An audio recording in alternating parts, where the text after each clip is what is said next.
That we can do. Unfortunately, if you don't take delivery by March 31st, you will not be able to do that. The best we can do is refund your order fee, which I think is absolute horseshit. Hey, welcome back, and thanks for watching. So we are going to talk about some incentives. Took last week off, went down to Florida, had a Jeep Wagoneer. It was okay. I do miss the full self-driving aspect of everything, which I think is probably the best reason to own a Tesla. And some of the incentives have changed. So some of those include it's now 5.09% interest on the new Model Y Performance, which I think is great. We're seeing delivery windows get pushed out a lot. I did talk to Tesla yesterday about being able to transfer full self-driving to the new dual motor all-wheel drive, and they said, hey, there's nothing we can do. Unfortunately, if you don't take delivery by March 31st, you will not be able to do that. The best we can do is refund your order fee, which I think is absolute horseshit, because I put my order in before they changed it. And I think that it's so frustrating that, you know, whenever you place your order, you have all these different incentives in place, and it's like, hey, like, you can't do anything retroactive on your end, but they can do it on their end, which is just kind of ridiculous to me. So still a little salty about that.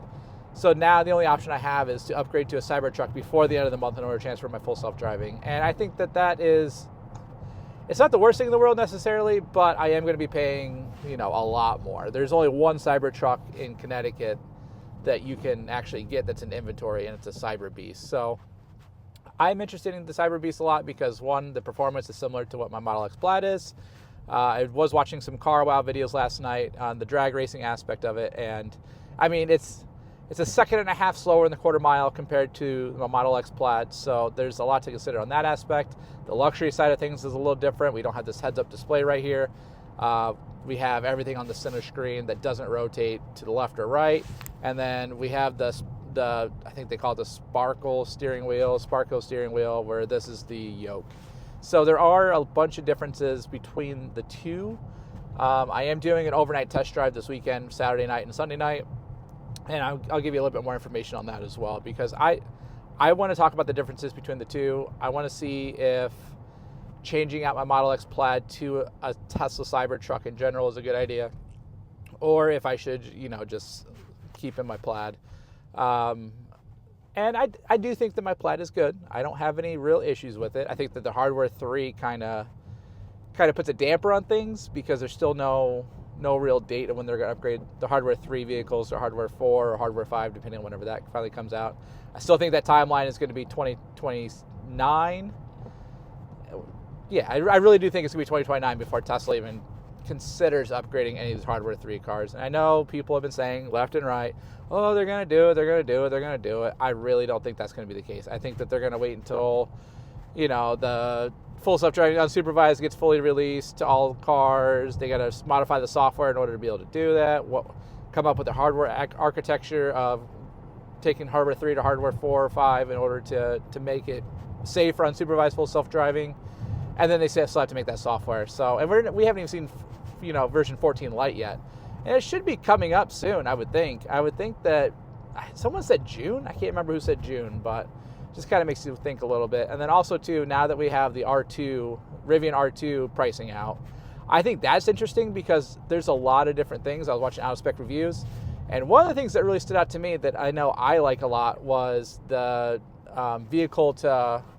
Ooh, we got a full chance to skip the line here. Was the ability to do vehicle to home, and at that 11 kilowatt rate, which I think is great, because that's what the Cybertruck has. And I think that's one of my biggest things that makes me want to upgrade to the Cybertruck, because I've lost power 8 months in the last 11. And it just adds a little bit extra stress, especially living in Connecticut, because we've lost it in the winter a few times now. And it just kind of makes it a little bit more difficult having 3 younger kids and not having heat and, you know, hot water and all the other stuff. So that's just some of the stuff that I think about. Drop a comment down below if you think I'm just being stupid. I don't know. Rivian's okay. I don't think that they're there quite yet with the full self-driving aspect of it, or their autonomy plus, as they like to say. But it is cheaper than a Cybertruck, I will say. Even the cheap one is $60,000. You still get a performance Rivian R2, which is pretty good. Ooh, wow, that was fun. So there's just a lot of different things you can do with it. See, that's why I like my Plaid so much, because I was just doing full self-driving, went to a light, and then ripped it to 60 like that, and then now we're back in full self-driving. So, it's going to be very difficult for me to go to anything other than like a sub 3 second car, I think. So going back to the Rivian R2, it's big, but I don't think it's going to fit 3 car seats across the second row. From everything I can kind of tell, it's about the same width as a Model Y, and that definitely does not work. I had 2 Model Ys. I had a Model Y Performance and a Model Y Long Range with 7 seats, and the 7 seats didn't work, and the second row doesn't work, and there's just a lot of different things that, doesn't work whenever you're a family of 5, especially with 3 small children. But the vehicle to home is interesting because, we do have a minivan, and the Honda app is absolute trash. It kills me that the app is that bad that, one, when you try to remote start the car, it sucks, and you're paying $80 a year to be able to use it. And I'm like, why am I even spending money on? Like, this is insane to me. So that's just one of the few things where, especially when the Tesla app, it's free, and you can still get everything done that you want to get done on it. And you can call the car and start the car and stop the car and set preconditioning and all this other fun stuff. But we can kind of talk about the app later. But it makes it difficult for me to want to switch from Tesla because the rest of the car manufacturers are just so far behind at this point. And it just, I don't know, it breaks my heart. But I've always liked Rivian. I bought their stock when they had their IPO, and I sold it relatively quickly because I kind of figured it was a bubble, and it was, because they dropped dramatically after that.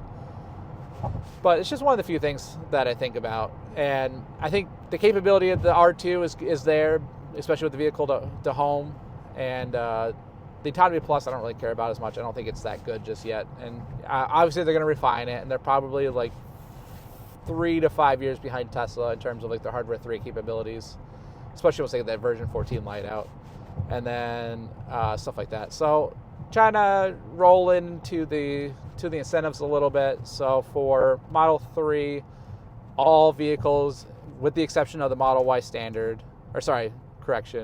with the exception of the Model 3 standard, are all 0.99% for 72 months, which is a great deal. And I do anticipate April 1st, those interest rates are going to go up, because it's going to be a new quarter. Tesla's always been known to change their incentives for the quarters, and I just think that they're gonna boost those up to probably like the normal rate of like 5.09% or something like that. So make sure that if you are interested, that you pull the trigger on it sooner rather than later. Use that referral link in bio. That's gonna get you 3 months of full self-driving. For Model Y, we're still looking at 0% interest for the standard all-wheel drive and rear-wheel drive.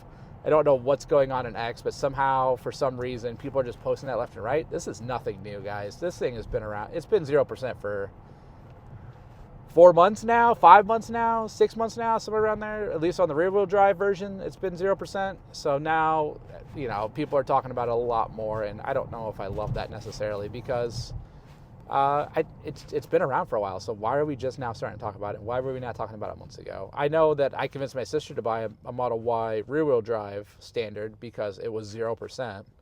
And even though she doesn't have, the best credit, I would say she still got a decent interest rate on it just for the promotional value of it. So I think that's interesting, because it's just like, what the heck are we doing? And then for the Model Y Performance, you're still looking at that 0.5 or that 5.09%, which kind of not ideal, but at the same time, like, it's not awful. It's still competitive to places like USAA and all this other stuff for interest rates. So just kind of makes you think about that a little bit.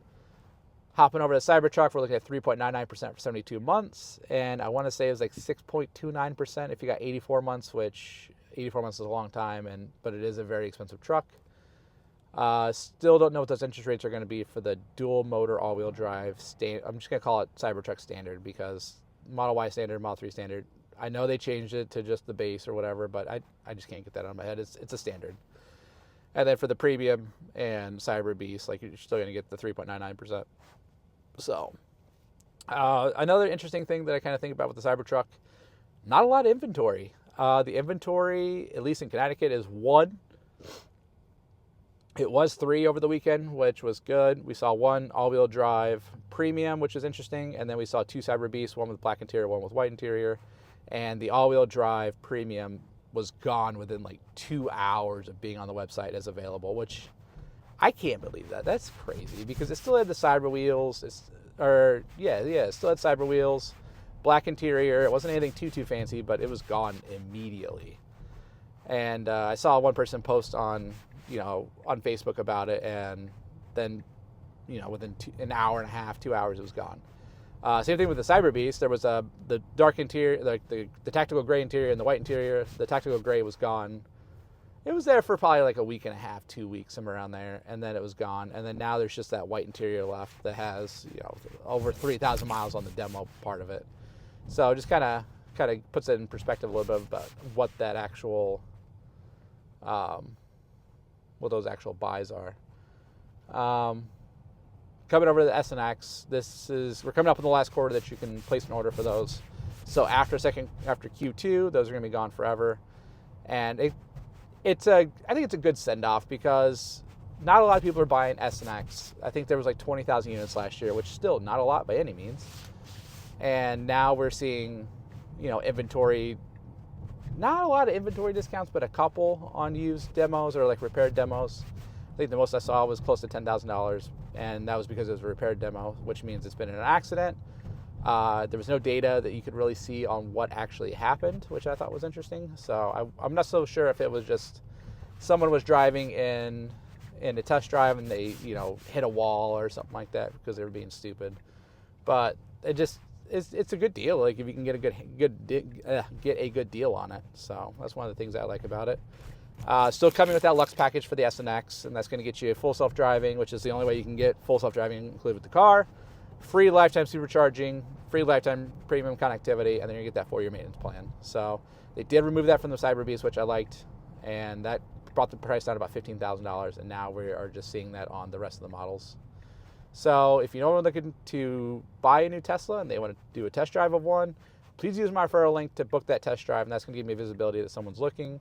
And then if you're looking to buy, please use that referral link to book your order, and that's going to give you 3 months of full self-driving on Model 3, Model Y, and Cybertruck. Does not include Cybertruck all-wheel drive, dual motor, the lower Model 1, the Cybertruck standard.